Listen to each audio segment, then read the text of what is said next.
अब भैया प्लीज पीछे से जी। लगातार आप किसानों की बात कर रहे हैं, आज बीच भी आए हैं, किसानों से बातचीत की है, आपको क्या मिला और क्या करने वाले हैं किसानों के हक के लिए? भैया मैं अभी बहेड़ी से आ रहा हूँ। हम लोग 5 कांटे में गए, जिसमें से 3 कांटे थे ही नहीं, वो केवल पेपर पे थे और वो थे ही नहीं। अब जब आप कांटों पे जाओगे या आप खरीद केंद्र पे जाओगे और वहाँ केवल आपको मिलेगा अखबारी और कुछ होगा नहीं, तो हम लोग समझ सकते हैं कि इस समय कृषि प्रणाली पूरे तरह टूटी हुई है। अब सवाल ये है कि इस देश का अन्नदाता, इस देश का असली मालिक जो किसान है, वो इस समय वैसे ही जर्जर स्थिति में है। आप जानते हैं कि उत्तर प्रदेश में, खासकर हमारे तराई में, कितनी बड़ी प्राकृतिक आपदा से किसान जूझ रहा है, महंगाई से जूझ रहा है, वैसे ही फर्टिलाइज़र की कमी है, बीसियों दिक्कतें हैं।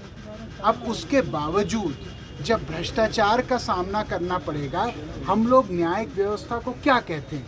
हम न्याय व्यवस्था को 2 चीज़ कहते हैं, एक जवाबदेही और दूसरी पारदर्शिता। या ना पारदर्शिता है ना जवाबदेही है।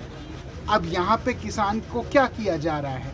ये सारे किसान जो यहाँ पे आए हैं, ये एक को बोल दीजिए अगर मैं गलत कह रहा हूँ, ये सब को इनकी चीज़ों को बुला के, इनको तंग करके, इनके चीज़ों को रिजेक्ट किया जाता है, मना किया जाता है, और झूठे कारणों से मना किया जाता है। इनको बोला जाता है कि इसमें काला है, इसमें पीला है, इसमें गीला है, इसमें टूटा है, और उसके बाद ये बेचारे बाहर जाते हैं क्योंकि इनको नई बुआई करनी पड़ती है, उनकी नई फसल डालनी पड़ती है, तो वो खुद बहुत जल्दीबाजी में होते हैं। क्या मैं सही कह रहा हूँ, मैं गलत कह रहा हूँ? उसके बाद ये फ्रस्ट्रेट होकर क्या करते हैं, ये जाके जो बिचौलिया यहाँ पे चोर होते हैं, वो कहते हैं भैया 1940 रुपये सरकारी रेट है, हमको 1200 रुपये 1100 रुपये में देना है तो दे दीजिए। वही लोग 2 दिन बाद आके यहाँ पे अपना खरीद करवाते हैं।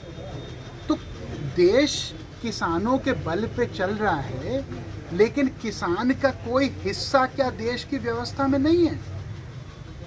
हम लोग नागरिक के रूप में आए हैं, जनप्रतिनिधि के रूप में। इस समय मैं नहीं बोल रहा, मैं इस देश का एक नागरिक हूँ और ये सब मेरे भाई हैं। क्या हम क्या चाहते हैं? हम वही किसान देखना चाहते हैं जिसकी रीढ़ की हड्डी दिख रही है, जिसकी हड्डियाँ यहाँ, जो नंगा भूखा है।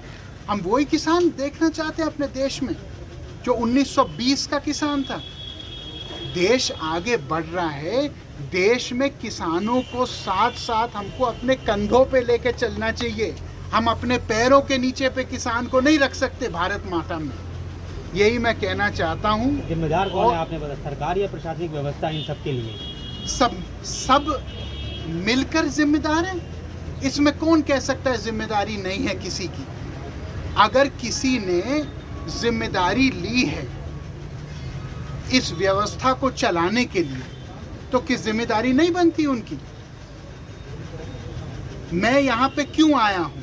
क्योंकि मैं सोचता हूँ मैं भी जिम्मेदार हूँ। जब मैंने इन सब से वोट मांगे तो मैंने कहा कि मैं आगे भविष्य का देख रेख करूँगा। आज अगर ये पीड़ित हैं, शोषित हैं, तो मेरी जिम्मेदारी नहीं है? तो मेरे ऊपर जो पूरा प्रदेश चला रहे हैं उनकी जिम्मेदारी नहीं है? उन्होंने नहीं मांगा इन लोगों से समर्थन, आगे 3 महीने बाद नहीं मांगना समर्थन सबका। भूखा मार दोगे सब लोगों को, फिर कहेंगे अविश्वास करिए। मैं माफ़ी चाहता हूँ, मैं आज बहुत निराश हूँ। जब कांटे केवल कागज़ पे चल रहे हैं, रेट किसी को मिल नहीं रहा। ये सवाल किसी जात, किसी कौम का नहीं है, ये सवाल हमारे देश का है। और आज जब हमारे देश की बात आती है, हमारे देश में खाद्य सुरक्षा अगर दूषित हो जाती है, फूड सिक्योरिटी अगर नहीं रहेगी, तो देश भूखा मरेगा। ये लोग अपने कमर तोड़ के मेहनत करते हैं, मेहनत कश आदमी किसान इस देश का। आज अगर उसको लगेगा कि मेरा देश में हिस्सा ही नहीं है, तो फिर क्या देश का भविष्य है बताइए? तो कोर्ट का सहारा लेंगे, क्योंकि दोनों को आपने कहीं अगर देखिए, मैं विश्वास करता हूँ, एक सेकंड प्लीज मुझे दोबारा पूछिए। तो आप अब क्या करेंगे? आपने अभी कोर्ट की बात कही थी। देखिए, मेरा ये मानना है कि हम लोगों को अपना प्रतिनिधि हर कांटे पे, ज़िले पे, कमिश्नरी पे, प्रदेश में बिठाना है। और मैं सारे जनप्रतिनिधियों से कहूँगा, निवेदन करूँगा कि सब लोग इसमें शामिल हों। जहाँ जहाँ उनका प्रतिनिधि एक भी भ्रष्टाचार का साक्ष्य पाए, वहाँ पे सीधे आप कोर्ट में जाइए और जो जो भ्रष्टाचार में शामिल है उनको जेल भिजवाइए। क्योंकि कोई चीज़ हम बर्दाश्त कर सकते हैं, लेकिन ना किसान उत्पीड़न बर्दाश्त होगा और ना भ्रष्टाचार इस देश में बर्दाश्त होगा। बस इतना ही मैं कहना चाहता हूँ।